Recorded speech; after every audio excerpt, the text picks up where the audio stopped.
Welcome to An Honorable Profession, a podcast giving America hope since 2018. I'm Ryan Coonety. Along with Debbie Cox Bolton of the New Deal, I'm lucky enough to be your co-host.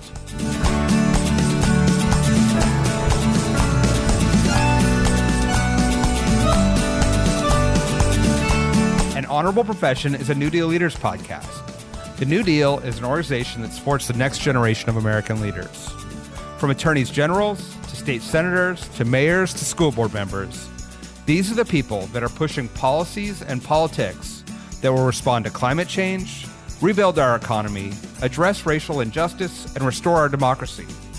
These are incredibly talented people who have dedicated themselves to public service when their country and their communities needed it the most. Check out newdealleaders.org to see what I'm talking about. We head to Cedar Rapids, Iowa today to talk with City Councilmember Ashley Vanorny. Ashley is the second youngest person to ever serve on the Cedar Rapids City Council.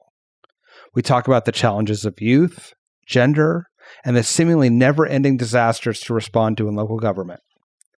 She has an exciting, holistic view of city government from her professional work in healthcare that I think will be gaining traction in years to come. Enjoy. Cedar Rapids City Council member Ashley Vanorny, welcome to An Honorable Profession. It is wonderful to be speaking with you today. Thank you so much for having me. I really appreciate the opportunity.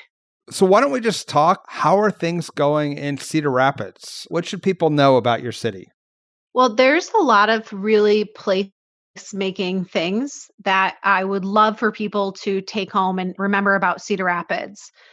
What I will say is we are the cereal capital of the world. So if you've bought something from General Mills or from Quaker Oats, you've had something that came from Cedar Rapids. And I'm sure most people have heard of the United States quarter. I know that sounds really gimmicky, but I'll tell you that that metal that makes up the United States quarter, 70% of the U.S. Mint's contract is with a company in my district that I oversee, District 5 in Cedar Rapids, and it's a company called PMX. So my gimmick usually is with visiting elected officials or honored guests or even presidential candidates when we had the Iowa caucuses is I'll give somebody a quarter and let them know that anytime that they miss Cedar Rapids, they usually have a little piece of home in their pocket. Cedar Rapids has had a lot. We are an extremely resilient place. I've lived here the majority of my life, all but a few years as a child. And what I will say is we have weathered many storms, pun intended. And so we tend to be known for our floods. We had a derecho recently that in 2020, as if 2020 wasn't hard enough, we had a derecho that removed 65% of our tree canopies. So we are very weathered, so to speak. So those are a few things that people know about Cedar Rapids, other than it being Iowa's second largest city. I love that. I want to hear, we're going to dive into all these subjects. I'm wondering, you give people a quarter, they can also always pay their parking meters and get you the revenue that you need. Let's talk about those floods. Certainly, it was a national news story in 2008 and 2016 when you saw floods. We're living in a world of climate change. How does Cedar Rapids think about resilience in this era? Something that's very personal to us. A lot of people have been very intimately affected by huge weather events, and they're increasing. And we know that. And we don't shy away from saying that climate change is real here in Cedar Rapids. Matter of fact, we have a climate action plan that I help to lead. And that is something that's really important to us. I think, anybody on city council will tell you we always work as a team. So where it may have been me and another council member who were leading those conversations, nothing happens without the rest of the team passing that forward. But, we don't shy away from that. We're trying to make plans where we have, nearly $1 billion going into preparing a flood wall right now, because we know that as climate change continues to pummel us, as it has year after year with more floods, harsher storms, we are building up almost fortress-like walls, around the Cedar River that we're very lucky to have in Cedar Rapids. But, we have to do those permanent things so that we can actually get past that and have some, quality of life investments that we're doing instead of just damage control and recovery from damage. And Cedar Rapids is a manufacturing center, as you mentioned, in the middle of a rural state, agricultural state. Have you seen other knock-on effects from climate change to your economy or overall weather patterns that your city's experiencing? I think when we've had droughts or excessive rain, that impacts our economy quite a bit. For us, the flood of 2008 specifically at that point in time was one of the US's worst natural disasters. And yet not many people heard of it. But, the middle of our downtown was 10 feet underwater and there were billions of dollars of loss. And, you know, historic financial losses, historic recovery efforts. Obviously, at this, they're actively still recovering, and it still is one of the most prominent things that we're doing.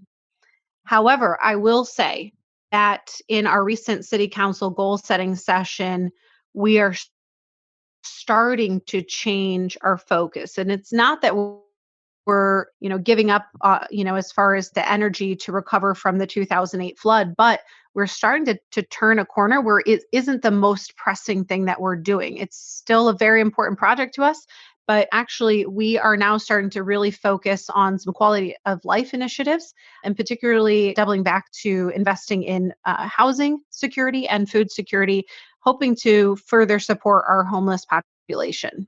Yeah, I want to talk about that because by vocation, you're a healthcare administrator. So I imagine flood walls and other large scale infrastructure projects were not sort of your primary thing that you were thinking about when you were running for council. Can you talk about your professional background and how that led you into public service? Yeah, at the time, and I appreciate the question, I usually, when somebody asks me, well, how do these things marry up together? Because it is quite difficult navigating this. And I'm really appreciative of any entity that I work for that works with me. I know it's challenging for them to release me to do my council work too, because it's at inconvenient times and it's during business hours. But, at the juncture of my two careers, I get the privilege really of looking after the welfare and the well-being of my citizens. And that means the world to me. So, in my heart, if I have a patient who's coming in and they're saying, gosh, I just, I'm struggling to get here because the transportation is tough, I take that back, to our transportation department and continue to bring those, the stories to them that are very personal that impact something like healthcare. When I found myself running for council, it wasn't because I always had this idea. I was a political science major in college, and I never saw myself, never considered myself running for council. And I think that's a story that's really common to a lot of women. But when I ended up running, it was because of this pursuit of creating awareness for children in foster care. Being the second, largest city and one of the most populated counties in Iowa, we have a high prevalence of children in foster care. And so I found myself on this mission there. I've always been pursuing the work and career within healthcare. And so this is something that I was working on at the time and ended up running as a consequence of that advocacy.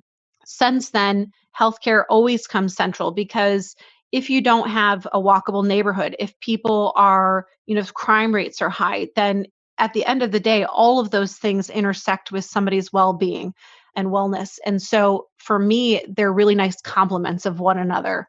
When we had those disasters, for example, in our city, our healthcare systems were overworked and flooded.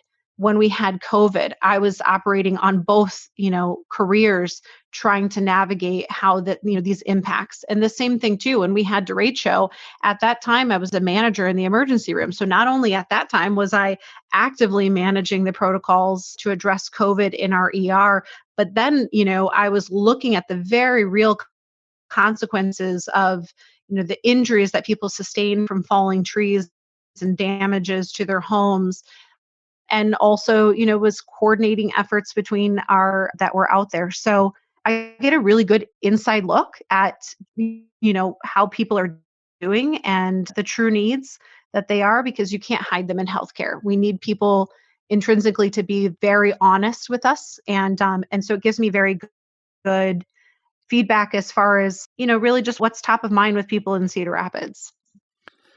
I'm going to ask how you stay sane balancing all these things in normal times, much less emergency times. But I first want to talk a little bit about healthcare, and health has generally not been seen as a purview of cities, right? It's about trash pickup and it's about keeping the roads maintained and police and fire. But increasingly, as you said, we're all recognizing everything's intertwined and interconnected. Can you talk a little bit about how you've seen, maybe on your time on council, some of the conversations around health in cities evolve and translate into policy? Well, our council goal setting session is an example of exactly that. When I got reelected just 2 years ago, all the media cameras and stuff like that, they come and they want to, get some sound bites and things like that of the recent swearing in, the election, all things surrounding that. And I was asked, what do you think the priorities are? And as I said the top priorities continue to be housing security and food insecurity. Unfortunately, that wasn't sexy enough for the media to pick up and promote. They wanted something new and refreshing. But what we saw more than anything during COVID was that these issues that were otherwise masked by economic drivers or quality of life initiatives, or really even just, everybody was talking about COVID. These things came out more than ever because you couldn't hide them, right? People at that point in time, prior to COVID, there was a conversation going around that most people were about $500 away from, really being in a financial, a dire strait. And then COVID hit. And boy, was that ever true. And we saw just how many people were in that particular condition. So I don't get to avoid those subjects. I don't get to avoid the subjects, for example, of substance use disorder, because they absolutely impact the patients that we see in healthcare. I think a lot of those things end up just being very in my face. And so I really try to, very passionately explain these things to my council colleagues. And I'll say this, after we've gotten further and further away from just the beginnings and the orchestration of how we're going to address flood control, we can get to those issues now. And we are, now we're seeing a united front of everybody wanting to address homelessness. That didn't happen 6 years ago when I joined council, but the need was still there. And so I've seen this continuous improvement. And I think the more people that you have that are in, for example, I'm not going to sell you lumber. I'm not going to sell you services. Healthcare, there's nothing that I generally am ever positioned to need to recuse myself from because of the career that I have. It's not easy to serve on council because of the career that I have, but it gives me a different opportunity and a different perspective that really breaks down the needs of, the everyday person. And I think everybody has heard it enough now that we're starting addressing those things. And I'm incredibly excited. I received some food boxes recently from one of our local nonprofits. And I talked to them about that. I said, not only have I been having food as medicine boxes in my clinic because I can, as the clinic administrator, make that decision point. But now I told them, I said, did you know that on our, city council goal setting session, we are prioritizing food insecurity? They said, oh my God, I've been waiting for this moment for so long. And I said, yeah, I can't wait to bring you to the table. Like, we're doing it. This is really happening. We're really starting to make some movement and get some attention to this very important issue. And if you look at Maslow's hierarchy of needs, right? If you don't have those core issues addressed, economic development doesn't matter. So I'm excited to get to those things. And, it took a while, but we're here. Hey there. I want to take a moment to recommend a podcast for those of you who are looking for more hopeful and positive voices around urban change. Our friend Andrea Lerner's podcast, Living Change, A Quest for Climate Leadership. Andrea interviews local leaders who are living the change they want to see reflected in their communities. And she goes beyond city leaders to find corporate and media professionals who are also leading the way, from CFOs to Emmy Award winners. These conversations highlight how people's personal values integrate into their work. There's some really good stories here, so I hope you give it a listen. Check out Living Change, A Quest for Climate Leadership, wherever you listen to your podcasts. Now, back to our show. I want to dive into depth, especially around food insecurity and then also your initiatives around housing. But first, I know our listeners are wondering, how does she do this? Because I should let them know that if they don't know already, you're not only serving on council and administering healthcare clinics, but you're also taking a leadership role among regional and statewide advisory groups and other groups. And so talk us through a little bit how you do all this and stay sane and be effective all at the same time. I think one, I have to give myself grace. I have to realize a lot of things that aren't easy. Politics is a very unusual world where it feels like if you are getting a failing grade, you're actually doing great. And that's a really hard pill to swallow. If you get a 60% approval rating, you're just like, you are on top of the world in politics. And that would not apply anywhere else. So you have to accept that. I would also say, though, that, I get by with help from my friends, and not just because I like that song, but I do. They're the ones that keep me sane. My family adds a lot of value too.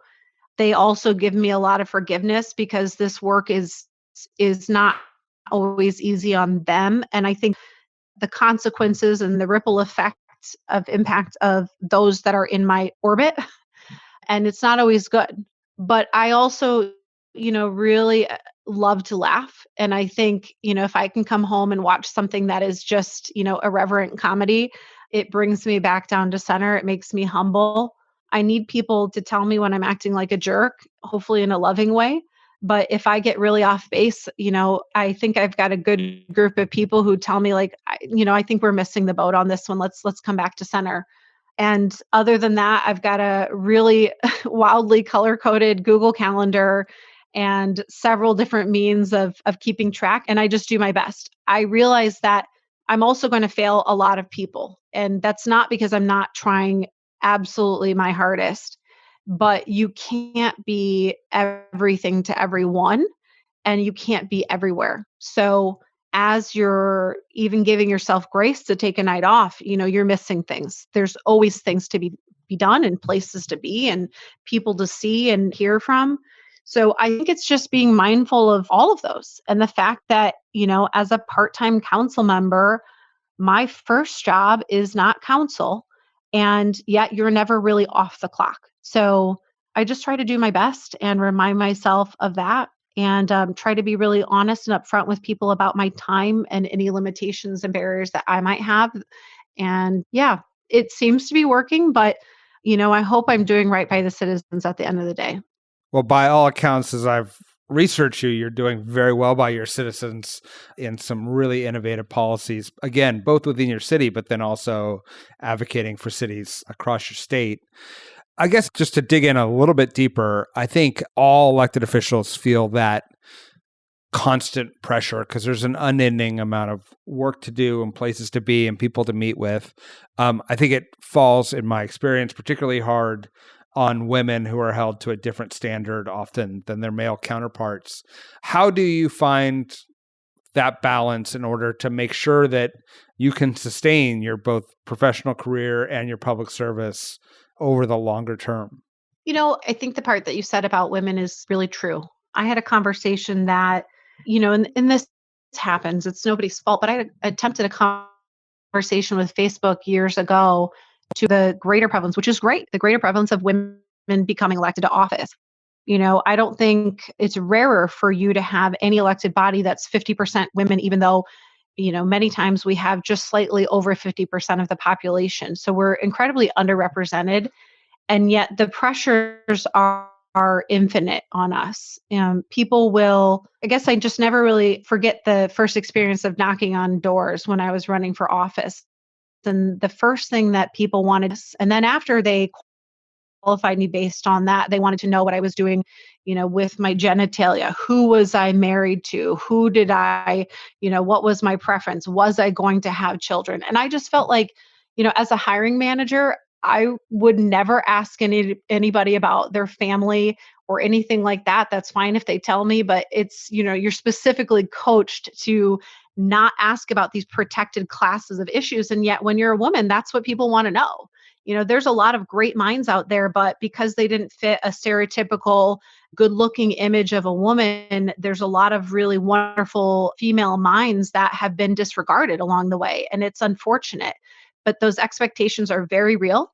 And they can also really weigh you down and be very distracting. The conversation that I had with Facebook was really about this issue, this conversation that was happening when President Trump was in office. And because there was that decision that you can no longer block anybody, I don't even think I had anybody blocked anyway, but now that it was definitive on social media, if you ran a professional elected account, you cannot block anybody. And I had serious concerns about that and what some of the reporting mechanisms were, because I had already seen myself, even in my first year, asking questions as a human being and having people have very threatening conversations to me that truly made me concerned about my physical safety. And, at least in my location, your address is public. So again, there's very real consequences there of people knowing how to access you and having some really dangerous ideas about what's acceptable forms of communication with your elected officials. So, I want for anybody who's considering office, if you're scared about it, it's still worth pursuing. The work is always worth doing. Find your boundaries, find your protective mechanisms. If you need to have a different phone number than your personal cell phone so that you feel safe, setting tones and directions as far as, how people are able to access you, by all means, do those things. The work needs to be done. We definitely need diverse voices at the table. And we especially need new and younger voices at the table because we are, again, disproportionately represented by some generations that are very dominant in conversations of policymaking. And I think it ends up eliciting poor policies because it's not representative of, the community and the ages that we have in our nation, in our locations. So you just have to work through it. There's no way to get around it or over it. You have to go through it. I wish it didn't exist, but it definitely does. And I just do my best to address it day by day. I'm glad you brought up the blocking on social media. After 16 years, I left office in January. And in February, I posted something and people, the normal troll behavior began. And it was so pleasurable to be able to just say, oh, wait, I can block you now. And so know that someday you will be able to get to a point where after your elected service, you'll be able to block at will anyone and everyone you want. It really is just wild, just the baseline of how people just generally don't. But the discourse online, there's a lot of work being done with the Iowa League of Cities as far as civility training. And it is work that's really personally important to me too. Between weird unsettling notes sent to my home, death threats that I've received, threats of violence against me and my family, all those things really, again, become distractions to the work that needs to be done. But again, even just everyday harassment, those things happen, and they happen particularly towards women. And everything that, happened with, even the governor recently in Michigan, I mean, none of that was something that I was surprised by. And I should have been surprised by it. We should all be disgusted and disturbed by that kind of behavior. But at the end of the day, those are the very real fears that I have for particularly, women and LGBTQIA people entering office. But again, I really, really encourage people to work through those things because we need them. Absolutely. Yeah, I think there's a lot of work around our democracy that needs to be done. One of the most important pieces is civility and creating, making it safe for people to do often, uncompensated or very undercompensated public service. Because if you don't have those people serving on school boards and city councils and other bodies, you lose that pipeline of people into the higher offices. And so you lose governance essentially at every level. And it's a real problem. And I appreciate you speaking out about it. So I guess before we move to housing, I do want to note, so you were the second youngest council member to serve in your city's history. So not only is there a challenge from gender and discrimination there, but also age. How did you step into an institution where you were the youngest person and engage and make sure that you, and more importantly, your constituents' voices were heard in the process? My representation there was at the time, a local news journalist here who had told me that by my joining council alone, it dropped the average age of council 10 years. So that just goes to show you how impactful that was as far as giving a different representation. We definitely do skew much closer to AARP membership, and I work with amazing folks. So I don't want to discount them on their age, but what I do want to speak to is the very real consequence of people qualifying you based on age alone and disregarding anything that you may bring to the table despite your age. And you have a lot of people who will see me in a room, and it hasn't happened that recently, which is good. I think we're hopefully starting to get past that in year 6 of service, which is, again, its own other conversation. But some people will look at you and think that you're an assistant or think that you're a secretary, and all those positions serve a very important role too. But when you are also honorable such and such, it would be nice for people to realize that you are the elected official at the table and not just assume that you're there to grab somebody's coffee. It has definitely been something that I've needed to navigate. I right now am the only millennial elected to city council, and again, it serves a really big purpose because that is just an underrepresented role in Iowa. We have 4 generations represented now on city council, which was really important to add, again, that diversity. At this point in time, we actually really could use a 5th generation represented, but I'm hoping that we do get that in time. What I would say though is, I think the biggest thing is having to talk to people who, I'm their children's age, and having to have them realize that I'm their colleague, not their child, not something cute, not something to, passively talk with, but to really earn that fair and equalized conversation. Because I have been, again, nothing happens without the team, right? But at the end of the day, there have been a lot of policies, a lot of things that I put forward, whether it's economic development or housing security or, work on human trafficking, big things that I've been able to implement in my city. And I am infinitely proud of that opportunity to have done so.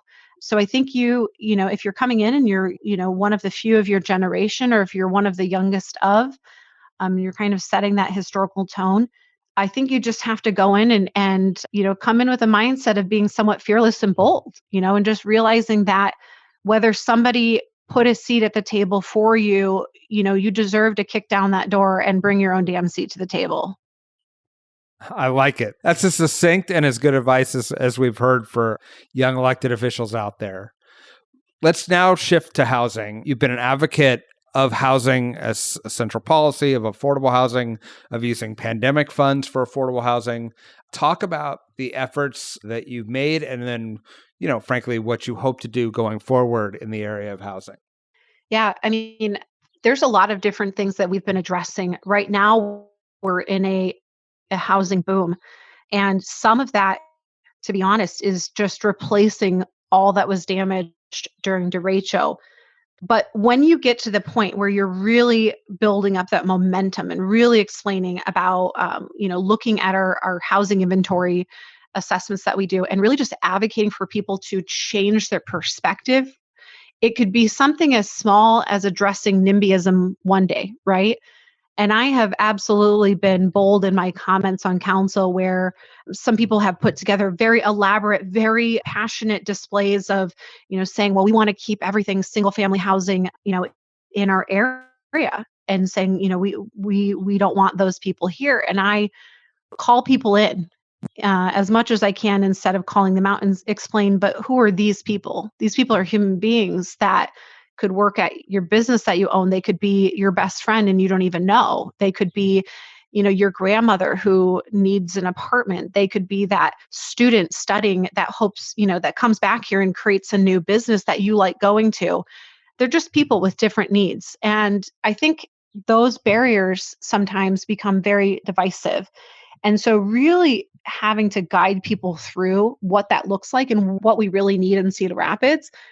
I think I've just tried to be very transparent, unapologetic, very communicative about what those needs are and just continuously drive those things home. Sometimes that conversation means talking with developers who are really hoping to get my seal of approval and explaining, why would you have something that's priced 3 times higher than the average median income in Cedar Rapids?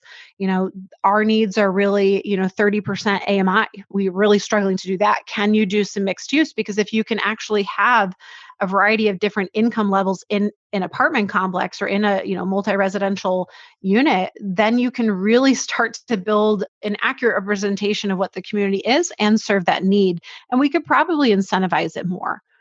So I think when you constantly talk about those subjects, housing at the end of the day for me is pretty much one of the main focuses that I have. I've served on the same committees the whole time intentionally, Development Committee and Public Safety and Youth Services. And it's because those themes really are, for me, the biggest drivers of everything that we do. They intersect with healthcare so much, and they really just are the baseline of well-being for health and wellness in Cedar Rapids. So sometimes it's also one of the big things that I did recently was talking about, living in housing with dignity.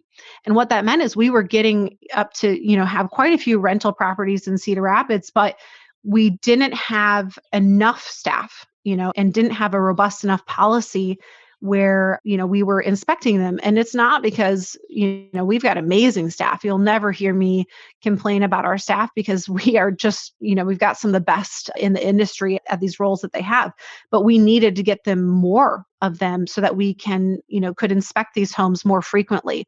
I had a lot of people, working in a middle-class town and growing up here, a lot of people that, ended up being in factories and working those blue collar jobs. And what tended to happen, is that they stayed very blue collar and they'd rent an apartment or rent a house, and they didn't have the energy at the end of a long day to go and work through the process of reporting homes that weren't getting fixed by their landowners. And so what we did is actually reduce the years of inspection from 5 to 3. And now with that 3-year inspection, we're catching a lot of homes that were not in good, were in disarray, that were not being kept up. We were catching a lot of property owners that were absentee landlords and addressing that.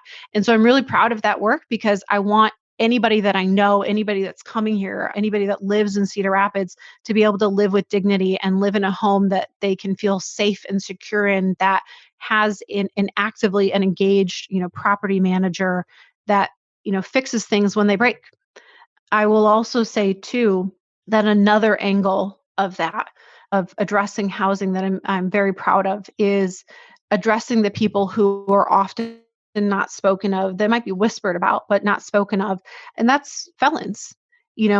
Iowa tends to be, disproportionately impacting people of color, even though it's not by far the majority of our citizens. And if you're Black, you're, infinitely more likely to have a felony charge in Iowa.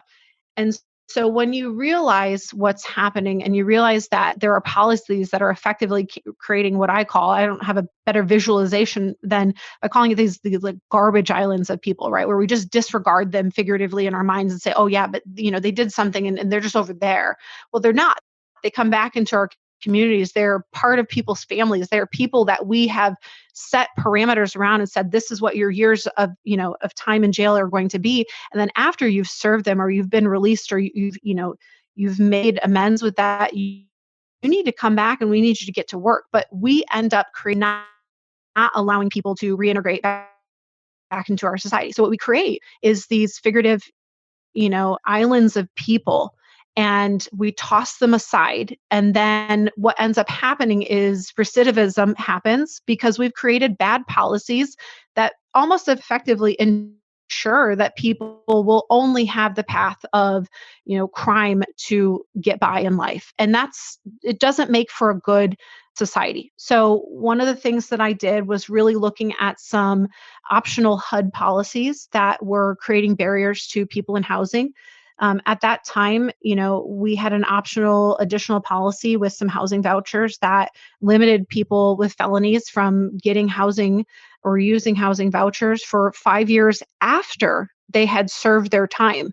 which is wild to me that it's even an option. Now, as I understand it, the limitation is 1 at the federal level, and I am trying to work through New Deal leaders and our partners at HUD to really ensure that we do the best we can to eliminate that barrier. But Cedar Rapids, I was very proud of the fact that we reduced ours to 3.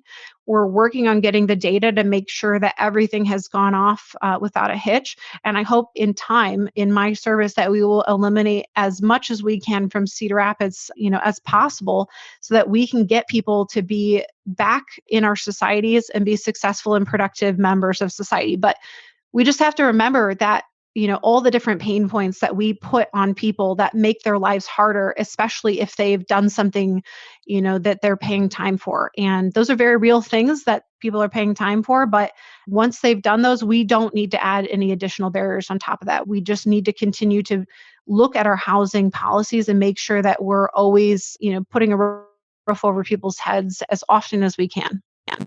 I totally agree. It's what makes me happy that you decide to kick down that door and pull up your own chair at the table and advocate for those who are never at that table. We're so glad to have you as part of the New Deal Network, and we wish you all the best in keeping all the various balls that you have up in the air going and staying sane while doing it. So thank you for your service. Thank you so much for having me. I really appreciate it. An Honorable Profession is a New Deal Leaders podcast. Thanks to the team at New Deal for producing this episode. We encourage you to bring honor to public service, and because we keep things honorable, no tax dollars are used in the making of this podcast.